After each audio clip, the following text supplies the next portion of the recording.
But right now we're also talking about the referendum. And the referendum bits, as you've just rightly said, is that they are bidding, and the country is being prepared for a referendum that will probably be coming either at the end of this year or probably next year. And there are also those proponents who are saying that it should come as a question when Kenyans are having their elections in 2022. But right now, there is a change of mind that has been witnessed, and this is from the majority leader, Aden Duale, who stood over the weekend and was very categorical about how we should proceed with regards to a referendum. And they said, yes, he now supports the referendum. He supports the creation of an executive position, that is of a prime minister. And we just want to pick his thoughts and why this change of heart. Why do you now support a referendum? And actually, you're one of those people who was really so much against this referendum. I have never been against a referendum, and a referendum is provided for in the constitution for any Kenyan, not the majority leader, to ask for a referendum if he meets the threshold and the parameters that are provided for in law. But now that the BBI is coming to an end, they're about to write their report, and the reasons why the president created the building bridges was to bring inclusivity, to bring integration, to fight corruption, and that there's a talk that the BBI might recommend a referendum. If that is the case, and if we want to have inclusivity in government, then the best system, in my opinion, where a child in Garissa, in Kisumu, in Eldoret, in Makueni, in Turkana, can access equity and inclusivity, both in terms of education, in terms of economic power, in terms of political power, is a parliamentary system of government. Why do I say so? Kenyans fight over the votes of presidential candidates. And I'll give an example. In 2013, ODM had 2 MPs from the Meru region. But Honorable Raila Odinga didn't get any votes from Meru. Jubilee got a number of seats in Western Kenya last election. I think about 6-8 seats. But then the President Uhuru Kenyatta's votes were very minimal.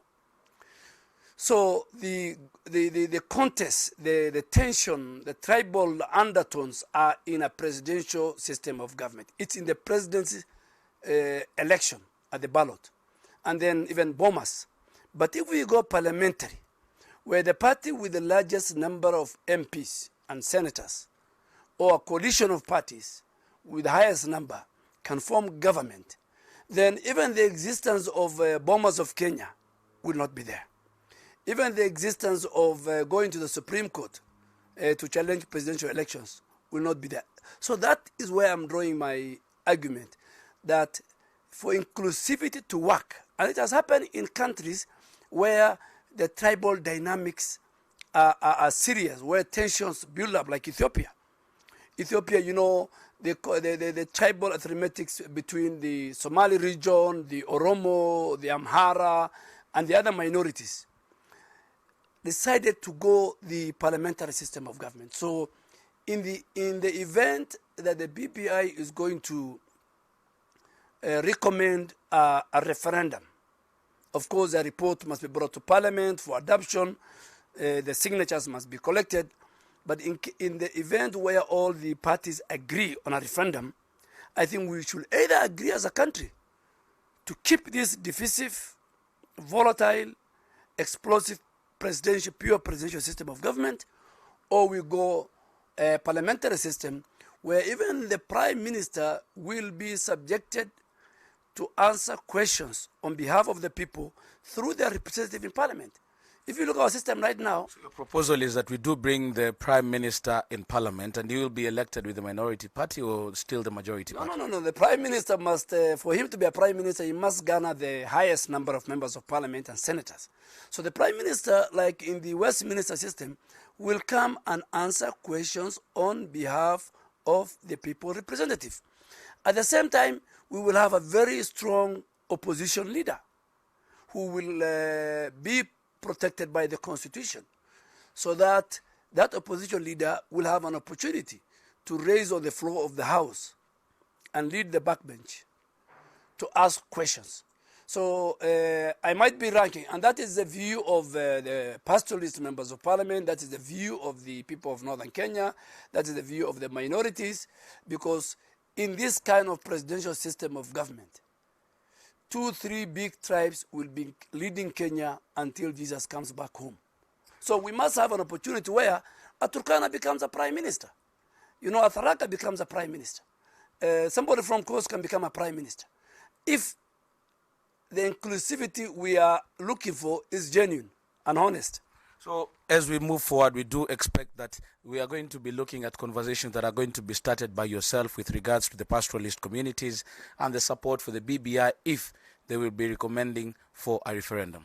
One thing that I agree with Honorable Raila Odinga and ODM on this matter is that I will be on the side of a parliamentary system of government if, and I am going to repeat it, if the inclusivity that we are talking about is genuine.